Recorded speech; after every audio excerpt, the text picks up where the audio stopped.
Welcome all to the topic on pricing methods as a part of engineering, economics and accountancy. In the previous session, we have looked into different few types of pricing methods, that is cost-based pricing method, competition-based pricing method and demand-based pricing method, and the subtypes of each of these types. And today let us go into the fourth category, that is strategy-based pricing methods. And the methods are called as strategy-based when the company is adopting this particular pricing method based on a marketing strategy which they are applying to improve their business, to improve the demand for their particular product or the sale for that particular product. So we have 8 major types or categories. First one, skimming pricing, penetration pricing, two-part pricing technique, block pricing, commodity bundling, peak load pricing, cross subsidization and transfer pricing. So let us see it each one by one. So what is this skimming pricing, this first category? Well, let me give you a good example. The best example for skimming pricing is all electronic goods, especially all our mobile phones, smartphones especially. Now, why this and what is the kind of pricing technique or pricing method adopted by this? Generally, when a new product, electronic product or a smartphone is launched into the market, initially it is priced high. And later on, in due course of time, the price is reduced. So this is very well known by the consumers. All of them know that after some time, the price is going to decrease. But still, they would be ready to pay all the money, all the price for the product in the very initial, as soon as it's launched into the market, they want to purchase or they would like to purchase that particular product. What is the reason? For all this new technology, or whether it is an electronic good or a smartphone or an iPhone or whatever it is.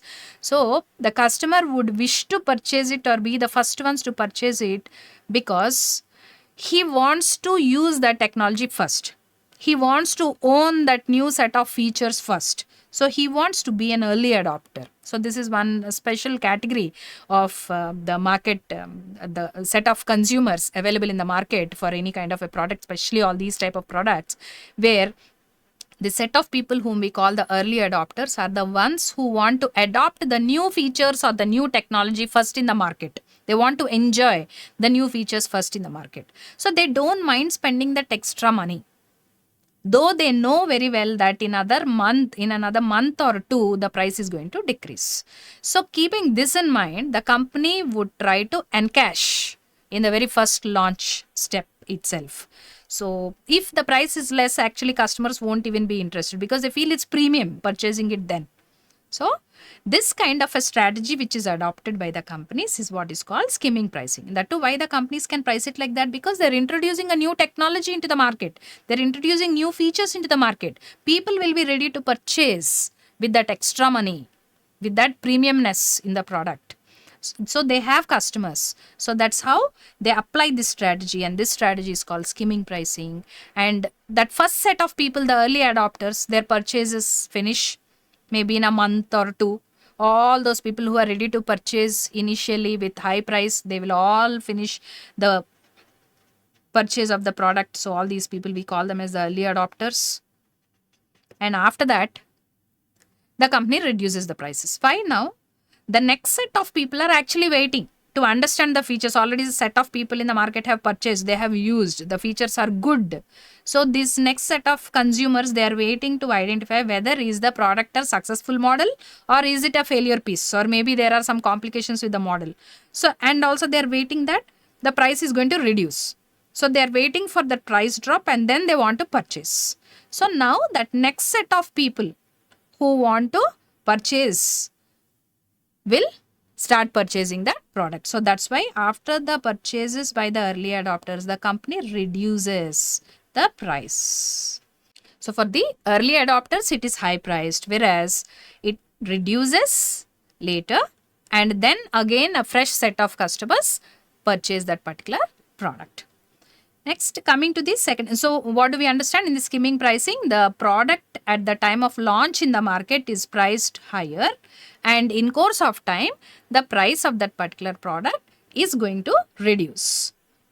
Now coming to the second category, penetration pricing.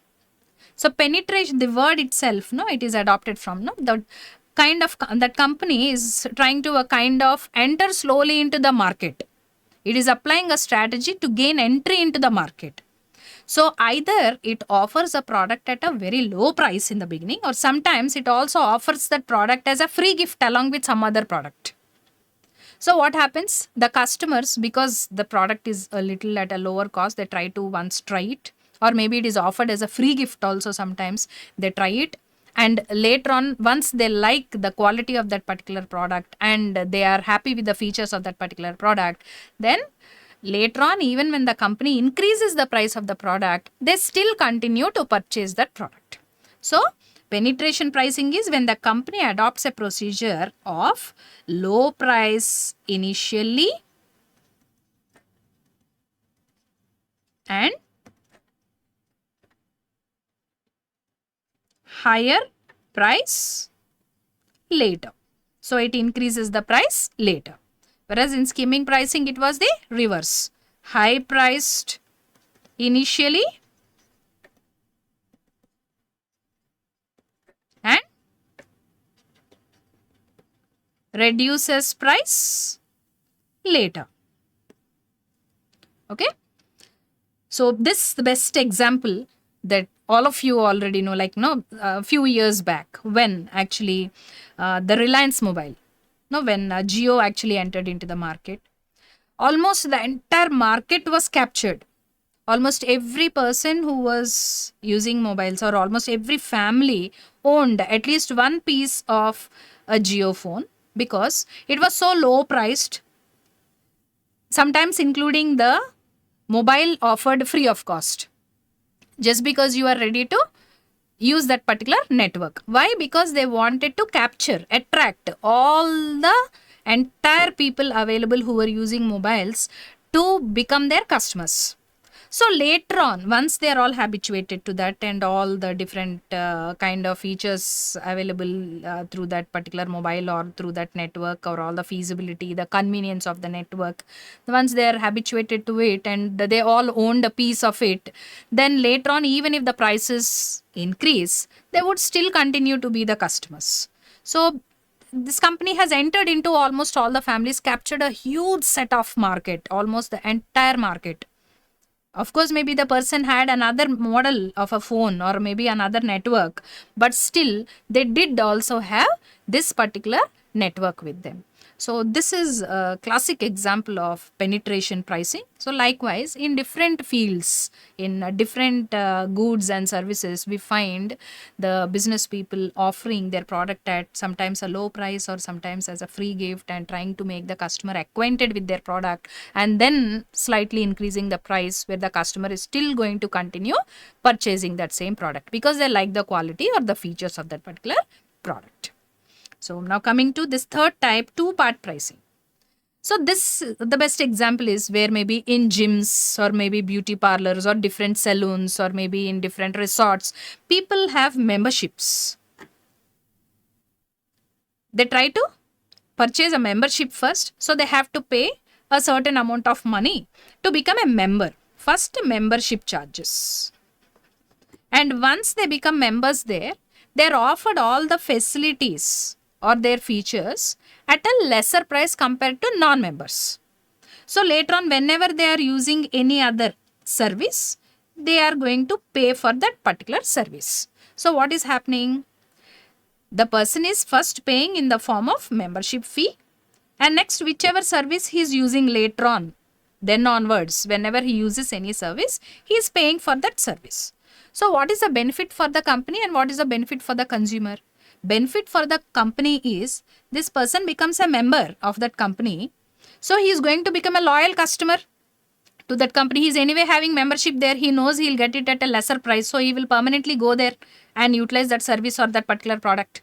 So he's become a permanent customer to that particular company or to that particular organization or to that particular salon or gym or whatever, right?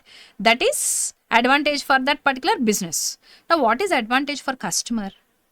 Because he is a member in that particular business venture or maybe that particular company, or maybe that gym or that salon or that resort, or maybe that particular kind of an accommodation, he gets the services at a little lesser cost. Or maybe he's given a premium service. He's given a top priority. So he's going to enjoy all those benefits. So he would be happy with that and he would be ready to go in for this kind of a product or a service. So this is what is two-part pricing. When the pricing of that product is divided into two parts, or it is in two parts. First one, membership fee. Next one, whenever they are utilizing a particular service or using a particular product, they are charged for that. So it's beneficial mutually for the customer also, for the business also. When companies fix their prices in this model, we call it as two-part pricing. What they're trying to do here, they're trying to attract customers to become loyal customers. Next, coming to block pricing. So, many times when we go to the supermarkets or to places where we try to buy our regular provisions, what do we find? In majority places, we find 3 or 4 soaps stacked together, 2 or 3 toothpaste stacked together, or maybe a pack of all things which are bundled together and they are sold together. So, the customer purchases one soap, maybe let us say that soap is at 70 rupees. When he is buying 2 together, maybe it is available for 130 rupees. The customer would think, anyway, I would need another soap soon. So he'll try to buy this pack. He is trying to, maybe there is another pack, another block where 3 soaps are there. And maybe that's offered for even more lesser. Maybe he's going to get it for around 180 rupees. 3 soaps. This is even more cheaper. He will try to go in for this. So what's happening here? If the customer purchased only this one soap, maybe later he would buy some other soap, not yours. So at a time he's purchasing these 3. He's used to this soap now. He's used 3 soaps. He's used to, next time he'll come to the shop, he will buy the same one again. Another point, at a time the company is selling these many pieces. So sales is increasing. So the volume is increasing. It's good for the company. And also they're trying to attract the customers for a long time and get the customer habituated to that particular commodity or your product. And advantage for the consumer because he is getting it at a lesser cost. So when companies adopt this kind of a pricing, we call it as block pricing. When that particular product is sold not as a single unit but in multiple units blocked together. Okay.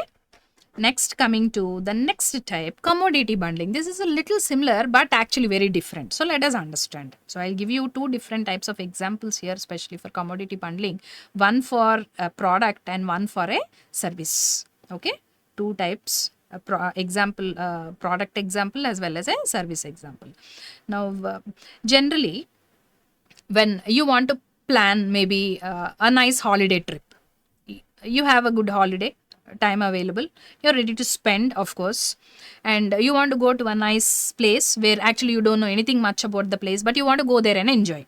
So you're trying to plan a good holiday trip, and if you are supposed to plan everything yourself, so for this holiday trip, if you are trying to plan everything yourself, what are the different things that generally you would have had to plan? First, where to go. Then you decided the place, how to reach there, and after reaching there, where to stay. Okay, you're staying there, what are all the things you're visiting? And how are you going to go there and visit all that? How about your food? So multiple things that you're supposed to plan related to this. And sometimes you get so mind boggled that you may think that instead of planning so much for my holiday trip, I better sit at home and just enjoy peace of mind. But if you had someone who could do all this for you and you just have to give them the money. So you have your budget planned. You know how much you can spend. Just tell the person, I have this much money. Find me the best place or give me a list of all the best places where I can go to and how I can actually, or how you would take me there and where I'm going to stay and what all I'm going to see and how long I'm going to be there and what all food and all things that I can actually avail there. So if someone is there to plan all that for you, you would feel very comfortable. So we have agents, travel agents, who can do all this for us. So what actually are they doing? They are offering multiple services to us together. One is our traveling. So whether it is air or by maybe by road, or it could be train, bus, or maybe a four-wheeler or anything like that, or maybe by sea route. Then where you are going to stay, the accommodation based on your budget, which is the kind of place there which you can afford, then which are all the places that you can actually go there and visit in your limited time, what are the best places to visit, how to go there, how he is going to plan your package, and how about your food and all things there. So everything he can plan for you, you just have to give them the money, and that too in your own budget he can plan something for you. So he is offering all these services together. We call that as commodity bundling. Advantage for you because you're just like that, finishing all things together with single person. You don't have to run around so many people to do all these works.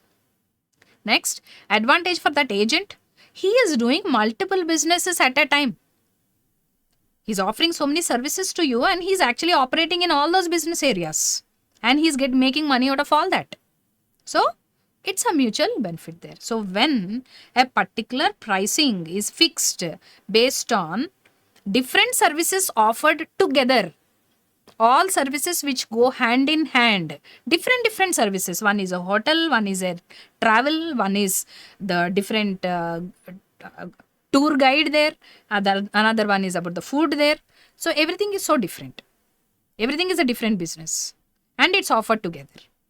Okay, now I told you I'll give you one related to a product also. Let us talk about baby products.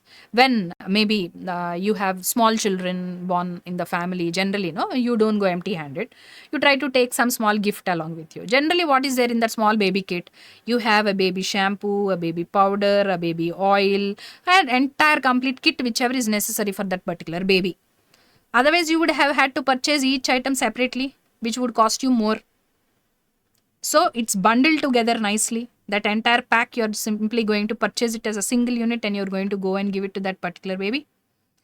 So advantage for you, you're spending less and getting everything together without much hassle about it, searching for all things or missing things. Next, it's good for the seller because he is selling multiple products at a time as a single unit. So this is what is called commodity bundling pricing. Definitely the price here is less because definitely the seller is going to make much money. He's selling many things together. You are going to save money. You're buying so many things together and save on time. Next, coming to the other type, peak load pricing. So here, what is this peak load pricing? That same product at a different time, it is offered at a different price. Some other time, it is offered at a different price. Best example, airfare. Right? When it's peak season, peak time, or maybe it's very close by to the travel, the price is very high. So that is called peak load pricing.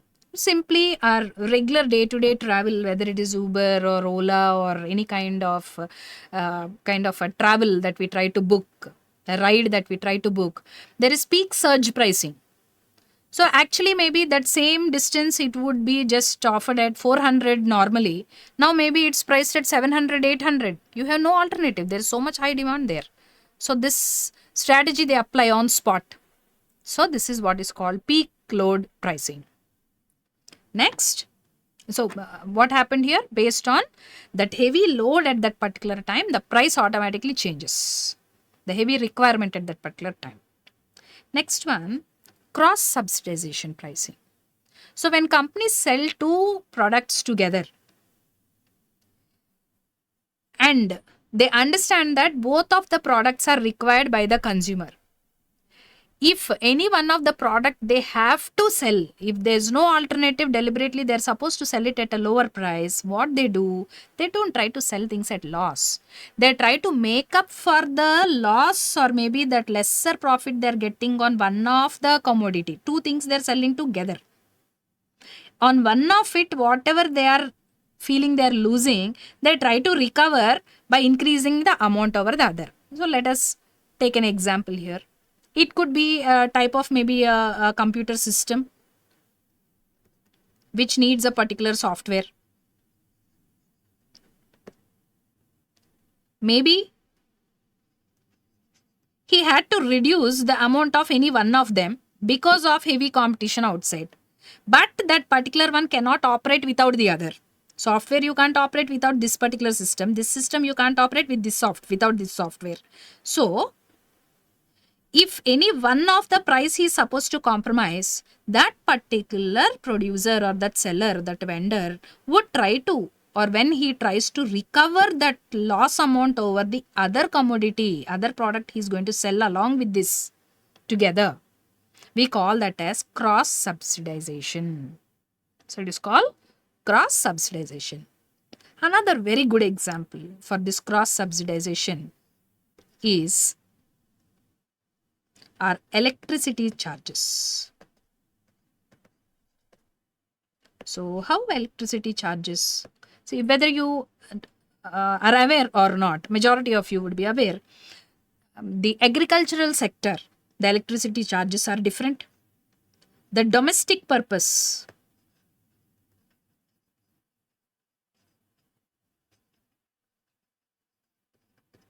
the electricity charges are different. Industrial purpose electricity charges, that is the commercial purpose, industrial charges are different. So in this also different sectors the charges are different. So something which is lost in one sector is tried to be recovered in another sector. This is what is called cross subsidization. So whatever you are trying to maybe reduce because you have no alternative, you are trying to recover over the other commodity or other product which you are only selling, or maybe that same commodity when you are selling to somebody else in some other place, you are trying to recover that loss or maybe that lesser amount of profit which you are getting in some other condition, and you are trying to make up on an overall to run successful business. You call it as cross subsidization. So the subsidy or the reduction in the price you are giving over one, you are trying to make up in the other product or with the other customers. Next, coming to this last type, transfer pricing. So what is this transfer pricing? When in that same company, as a part of its manufacturing, if it is making one product and that product is going to be used for making the next part of the product. Let me give you an example. Let us come to the soft drinks. Now, all of you might be aware of the PET bottles, that plastic bottles, no, the PET bottles, the ones which we can dispose of after drinking. So, this cool drinks or any soft drinks which are available in this PET bottles, the companies do not purchase the PET bottles separately and get it to the company and fill the bottles.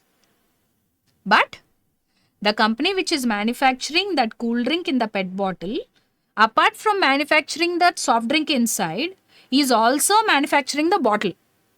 Let us say it is costing for that company to manufacture that bottle at 5 rupees. Okay. And this bottle is supposed to be used for bottling it, for filling it with the soft drink, later making it into entire that cool drink bottle.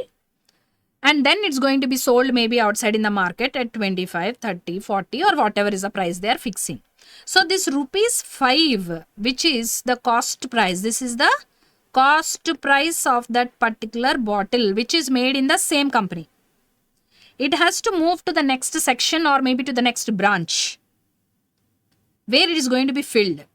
So it is transferred to that next branch or to that next department or to the next section in that company at the same 5 rupees. They are not going to add a profit over that bottle because it's being used in the same company for making the final product. So this is just an intermediate product which is made in the middle. This is another product which is made by the same company, which is being consumed again by the same company. So the price at which it is made is maintained and transferred to the next sector in that company for usage without any profit charged over it. When pricing is based on that, we call it as transfer pricing. Okay. So as a part of strategy-based pricing methods, we have seen 8 different categories. Skimming price, I hope you have all understood. Let me give you a short, quick review. Skimming pricing is when the company applies the strategy of launching the launch price of the product being high and in course of time reducing the price. The best example is all the electronic goods and especially all the smartphones. Then penetration pricing is done in majority of the regular day-to-day use goods, where initially the price of the product is low or sometimes offered as a free gift along with some other product, and once the customer is used to these products and likes the quality, the price of the products is increased. Then two-part pricing is when the customer is charged a membership fee first and later on he has to pay for the services or the goods that he is going to use as a part of that membership. Then so he's paying in 2 parts. Then block pricing is when multiple units of the same product are sold together instead of individual units. Commodity bundling is when different types of goods are bundled together and sold, where they are going to meet a common purpose, like baby products or the example that is an entire travel tour plan. Next, peak load pricing is when the price of the product or that service is going to increase tremendously, especially during peak load hours. Next, cross subsidization, when the company is selling 2 products simultaneously and one is required for the other. If they are supposed to forego a small amount of profit on one of the product, that foregone amount of the profit is charged over the other product which they are selling together so that they make up for the loss. Next, transfer pricing, when the company is manufacturing a product which is going to be utilized in some other part of the same company, the product is transferred to that next sector at the same cost price without adding any profit to it, and then that pricing method is called transfer pricing. So like this, we have 8 different types of pricing methods based on the marketing strategy which is adopted so that the business improves its sales, and based on the different factors which are responsible for fixing the pricing methods. We have seen that there are 4 types: cost-based, competition-based, demand-based and strategy-based pricing methods. Hope you have all understood the different types of pricing methods and you all remember all these examples and the explanation so that you'll be able to perform well and also understand the concept very well. Thank you all. Like, share, comment, and subscribe VNR Digital Learning Resource YouTube channel.